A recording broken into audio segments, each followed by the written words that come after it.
My name is Nikhil Krishnaswamy, and I'm pleased to be presenting our paper, Situated Multimodal Control of a Mobile Robot, Navigation Through a Virtual Environment. I'm here on behalf of myself and my co-authors, Krajovic, Nate Dimick, Pito, Salas, and James Pustejovsky from the Brandeis University Department of Computer Science. So a key change in recent HRI involves the development of new capabilities in communicating with and controlling robotic devices, including language interfaces and recently gesture. But what is still lacking is the ability to interact with the robot agent multimodally with integrated language and gesture in a dynamic communication.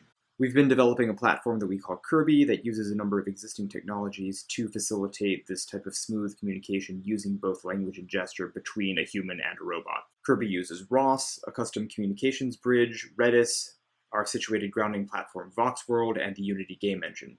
We also use a Turtlebot 3 and Aruko fiducial markers to stand in for objects of interest in a simulated world. The ROS gazebo simulator contains the ground truth of our world. The robot sees the world using a LiDAR, and that information is then communicated to VoxWorld, which creates a 3D virtual rendering of what the robot perceives, and that's what the human interacts with directly. Hello, I'm ready to go. The human can see an omniscient view and a view of KIRBY's perspective. The omniscient view can be manipulated, and the two views can be switched between. The human can instruct KIRBY using just language. Turn left. Okay, turning. And a combination of language and gesture. Go here. In both cases, the robot in Gazebo responds to the directly grounded instructions. Okay. Certain modalities are better at communicating certain types of information. A precise location may be really difficult to describe using language, but using a combination of language such as the demonstrative here, along with the deictic gesture, you can communicate a precise location. This is a schematic of our architecture. On the right, you see ROS, where KIRBY executes basic commands such as patrol, turn, go forward, information about the map, KIRBY's speed, objects that KIRBY encounters, and feedback that KIRBY has to give to the user is communicated through the robotic services bridge and then stored as Redis keys, which are then picked up by VoxWorld, where the virtual KIRBY is updated and where KIRBY gives feedback to the user. Right here, you may have noticed me gesturing in a direction to make KIRBY move in that direction, and that direction is in fact perspective dependent. Viewpoint is an important part of the interaction because it creates a shared epistemic space to enable common interpretation. Two-way communication in co-situated environments requires that the human be able to access all aspects of the robot's world, and the human has more background knowledge, as the robot does not understand what it sees but can listen to the human. To that end, the omniscient viewpoint can itself be manipulated via gesture, so here I'm making a quote-unquote grab gesture to secure the camera, and then having it rotate in particular directions by gesturing in those directions. The line segments extracted from LiDAR data can be imprecise, particularly when KIRBY is in the early stages of exploring the world, and they tend to shift a lot.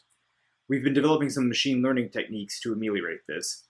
Here we see the data gathering process for the learning algorithm, where we load up a ground truth of the world and some previously gathered LiDAR data. We then match segments and execute transformations over them, such as align segments or close corners.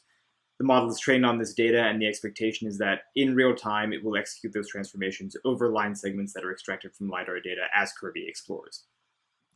We use a 4-layer feed-forward neural network to make these predictions. It's implemented natively in Unity and C#, and it causes KIRBY to kind of hallucinate walls to provide a more interpretable visualization for the user, while the underlying line segment representation remains unchanged, which allows us to go from a visual simulation that looks like this, which is full of holes, to something a little more cohesive, more like this. KIRBY is still very new, so we have yet to evaluate the system. We plan to give participants a target object in the environment defined that they then have to direct KIRBY towards using the appropriate combination of language and gesture. VoxWorld provides a venue for a human and a robot to communicate within a shared epistemic space. So we imagine robots assisting humans in environments where humans cannot go safely, but they have to rely on the interpretive capability and background knowledge of humans to complete their tasks. Plenty of future work. Obviously, we need to support complex commands, and commands get more complex as the object domain gets more complex. We have the VoxML modeling language to model complex object semantics, and we need to be able to recognize those objects so that the robot can recognize a door and the human can point to that same area in the virtual world and tell the robot that it needs to go through that door. KIRBY also supports learning novel gestures, so we need to link those novel gestures to the aforementioned complex commands.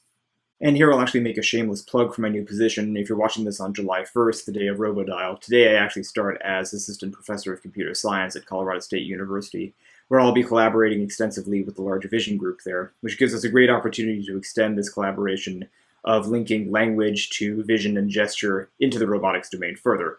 So I want to thank everybody for watching this talk, and we look forward to your questions.